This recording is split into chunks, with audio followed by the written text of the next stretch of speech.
আউযু বিল্লাহি মিনাশ শাইতানির রাজিম। বিসমিল্লাহির রহমানির রহিম। মনের কথা কর্জে হাসানা সংস্থা আয়োজিত আজকের এই মহতী উদ্যোগ, 5 ওয়াক্ত নামাজ আদায়কারী পবিত্র মাহে রমজানের মধ্যে যেসব শিশু এবং কিশোররা 5 ওয়াক্ত নামাজ আদায়ের যে প্রতিযোগিতা ছিল, একটা আয়োজন ছিল এই সংস্থার পক্ষ থেকে। এই আয়োজনে আজকে এই পুরস্কার বিতরণী অনুষ্ঠানে উপস্থিত কুমিল্লা সিটি কর্পোরেশনের সম্মানিত প্রশাসক, এই সংস্থার উপদেষ্টা এবং আমাদের অভিভাবকতুল্য উপদেষ্টা জনাব হাজী ফরহাদ হোসেন ভূঁইয়া এবং আমার বড় ভাই বিশিষ্ট সমাজসেবক জনাব সাজ্জাদুল কবির সহ মনের কথা কর্জে হাসানা সংস্থার সকল সম্মানিত সদস্য এবং পুরস্কার প্রাপ্য সম্মানিত হাজিরিন এবং অত্র এলাকার সম্মানিত এলাকাবাসী সকলকে জানাই মনের কথা সংস্থার পক্ষ থেকে শুভেচ্ছা এবং সালাম। আসসালামু আলাইকুম রহমতুল্লাহ। আপনারা ইতিমধ্যে সামাজিক যোগাযোগ মাধ্যমে জানতে পেরেছেন আমরা মনের কথা এই সংগঠনটি মাত্র 2 বছরের হলেও এই সংগঠনটি থেকে আমরা ইতিমধ্যে অনেক জনকল্যাণমূলক মানব সেবামূলক আমরা প্রোগ্রামের উদ্যোগ নিয়েছি এবং বাস্তবায়ন করেছি।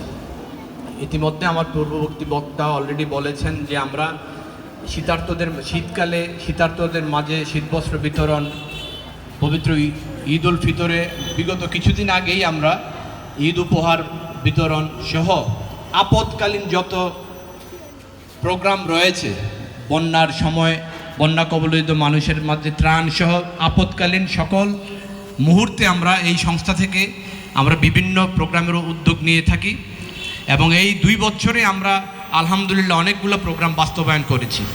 এই সংগঠনটি মূলত আসলে কর্জে হাসানার একটি সংস্থা। কর্জে হাসানা আপনারা জানেন আমাদের সমাজ থেকে বিলুপ্ত প্রায় হয়ে গিয়েছে। যেই কর্জে হাসানার কথা স্বয়ং আল্লাহ পাক রাব্বুল আলামিন উনি পবিত্র কোরআনের মধ্যে একাধিক সূরার আয়াতের মধ্যে উনি উল্লেখ করেছেন। এটি একটি সুন্নাহ। আমরা এই সুন্নাহটিকে যেহেতু আমাদের সমাজ থেকে বিলুপ্ত প্রায়, এই সুন্নাহটাকে আমরা আবার প্রতিষ্ঠিত করার লক্ষ্যে আমরা এই এলাকা থেকে কতিপয় ভাইরা আমাদের এবং প্রবাসী ভাইরা সহ উদ্যোগ নিয়েছেন এবং এটা শুধু এই এলাকার মধ্যেই সীমাবদ্ধ নয়, এটির বিস্তৃতি সমগ্র কুমিল্লার বিভিন্ন আনাচে কানাচে এলাকার মধ্যে এর বিস্তৃতি ছড়িয়ে গেছে ইতিমধ্যে এবং আমাদের অসংখ্য প্রবাসী ভাইরা এর সদস্য হিসেবে যুক্ত আছেন এবং তাদেরই অনুপ্রেরণা এবং তাদেরই বিভিন্ন সময় আর্থিক যোগানের মাধ্যমে আমরা এই প্রোগ্রামগুলো বাস্তবায়ন করে থাকি।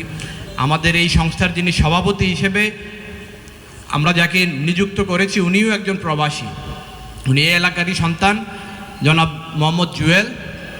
উনি সহ আমাদের আরও অনেক প্রবাসী ভাইরা এই সংগঠনটাকে মনে প্রাণে ভালোবেসে বিভিন্ন সময় ওনারাই বরং আমাদেরকে বেশি উদ্বুদ্ধ করেন যে আপনারা এই সময় এই আপৎকালীন একটা সমস্যা আছে, এটার জন্য আপনারা একটা উদ্যোগ নেন। সামনে শীত আছে, ঈদ আছে, গরিবদের মাঝে আপনারা উদ্যোগ নেন। ওনারাই বরং আমাদেরকে খুব বেশি উদ্বুদ্ধ করে।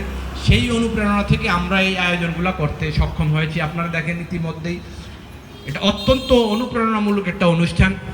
আমরা শিশু কিশোররা যারা নামাজের প্রতি একটু অনীহা থাকে, বিশেষ করে জোহর আসর মাগরিব পড়লেও আমাদের শিশুরা কিন্তু ফজর নামাজ পড়তে খুব একটা আগ্রহী থাকে না, খুব আরাম আয়েসে ঘুমায়। আমাদের পরিবার আমরা অভিভাবকরাও কিন্তু ওইভাবে বাচ্চারা ঘুমাচ্ছে ডাক দিতে মন চায় না, কিন্তু ওদের মধ্যে একটা চ্যালেঞ্জ দিয়ে দেওয়া হয়েছে যারা অন্তত এই রমজান মাস অনেক বরকত রহমতের মাস, এই মাস 1 টাকা দান করলেও 70 টাকার সওয়াব, 1 ওয়াক্ত নামাজ পড়লে 70 ওয়াক্ত নামাজের সওয়াব। এইটাকে মাথায় রেখে তাদের মধ্যে একটা প্রতিযোগিতা আমরা দিয়ে থাকি। এই প্রতিযোগিতায় প্রায় 95 জন অংশগ্রহণ করেন। 95 জন থেকে 21 জন উত্তীর্ণ হয়। তারা 5 ওয়াক্ত নামাজ ফজর থেকে শুরু করে এশা পর্যন্ত ওরা 5 ওয়াক্ত নামাজ এই মসজিদে জামাতের সহিত আদায় করে তারা উত্তীর্ণ হয়েছেন। সবাই মাশাআল্লাহ দেখেন আপনাদের সামনে উপস্থিত আছে, এরাই সবাই আমাদের উত্তীর্ণ যারা আছেন। তবে এদের মধ্যে থেকে তো আমরা ফার্স্ট সেকেন্ড থার্ড তো আর আমরা নির্ণয় করতে পারি না। এটা নির্ণয় করার জন্য আমরা একটা যথারীতি যেটা হয় আমরা লটারির একটা ব্যবস্থা করেছি।